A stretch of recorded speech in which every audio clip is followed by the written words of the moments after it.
so the courier who had cheated death in the cemetery outside Good Springs cheated death once again, and the Mojave wasteland was forever changed. Mr. House's Securitron army took control of Hoover Dam and the Strip, pushing both the Legion and the exhausted NCR out of New Vegas. Mr. House continued to run New Vegas his way, a despotic vision of pre-war glory. The streets were orderly, efficient, cold. New Vegas continued to be the sole place in the wasteland where fortunes were won and lost in the blink of an eye. The courier, fair and kind-hearted to those in the wasteland, ensured that Mr. House would keep New Vegas stable and secure for future generations. Mr. House afforded him every luxury at his disposal in the Lucky 38, out of gratitude and a quiet sense of pride for his choice in lieutenants. Tabitha and Rhonda went east, through Caesar's Land. Occasionally, tales of their exploits found their way back west, though few believed them. Eventually, the stories concerning the duo were collected and published, and proved to be quite popular with children. Still grappling with self-doubt over his usefulness in the face of old age, Raul was never able to find peace with himself. Eventually, he left the Mojave and assumed a new name, as he had done so many times before. Mr. House showed little interest on the Boomers, who eventually began venturing out to Nellis to meet and trade with travelers. Buried beneath tons of rubble, the Mojave chapter of the Brotherhood of Steel was no more. Those few who were outside the Hidden Valley bunker when it was destroyed settled into new lives, or headed west to find a new chapter to join. The death of the Mojave Brotherhood came much too soon for Veronica, and in their absence, she felt truly lost. Yet in its wake, she took small comfort in her decision to remain by their side through their few remaining days. Their leaders destroyed by the courier, the fiends scattered throughout the wasteland. Without the organization of Motor Runner, Cook, Violet, and Driver Nephi, they were easy prey. Though Arcade's intentions were pure and his goals were noble, he ultimately succumbed to the harsh brutality of the Mojave, like so many before him.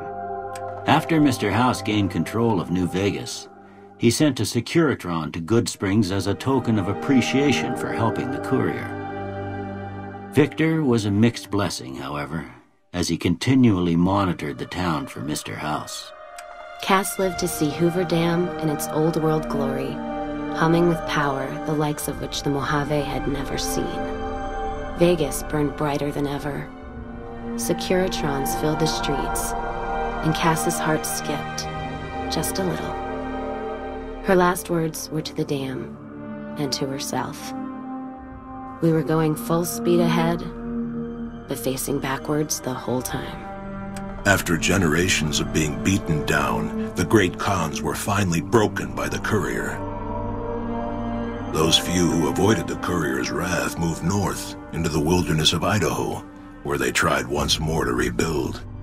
Thanks to the courier and Lily, a cure for the Nightkin's schizophrenia was found shortly after Dr. Henry's experiment concluded. Nightkin and other super mutants in the wasteland flocked to Jacobstown, and the town became known as a haven where a mutant could find peace. Lily continued to take her medicine at half doses, and although she remembered her grandchildren, her mind remained muddled and confused. Eventually, she parted ways with the courier and traveled west, seeking the remnants of her past. Accusing the Kings of lying with a foreign invader for their newfound ties to the NCR, Mr. House punished them by ordering their forced removal. The Kings, defiant to the end, were destroyed to the last man by House's Securitrons. Revitalized by Violetta's brain, Rex eventually learned to balance the memories of his old life with Violetta's experiences among the brutal fiends. His mind had difficulty adjusting, but Rex eventually found peace with his new, more vicious self. While the destruction of the Repcon rockets appeared to be a boon to the salvagers of Novak, the benefit would never be realized. Radioactive fuel from the wrecked ships seeped out and contaminated the area. Salvagers were forced to move on, and the town was abandoned. The NCR, battered by the loss of the dam, were unable to devote any troops to retaking the correctional facility from the powdergangers. As a result, powderganger raids on caravans became an unfortunate fact of life in the Mojave for years to come. After the majority of the Vault 19 powdergangers joined the Great Khans, the weaker members scattered throughout the Mojave wasteland. Though a few managed to erase their past, most never survived the journey.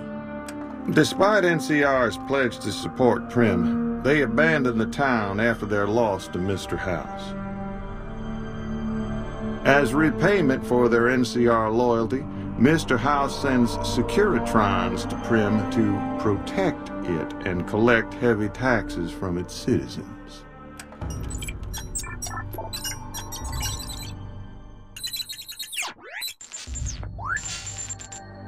After their bold arrival at Hoover Dam, the remnants disappeared as quickly as they came.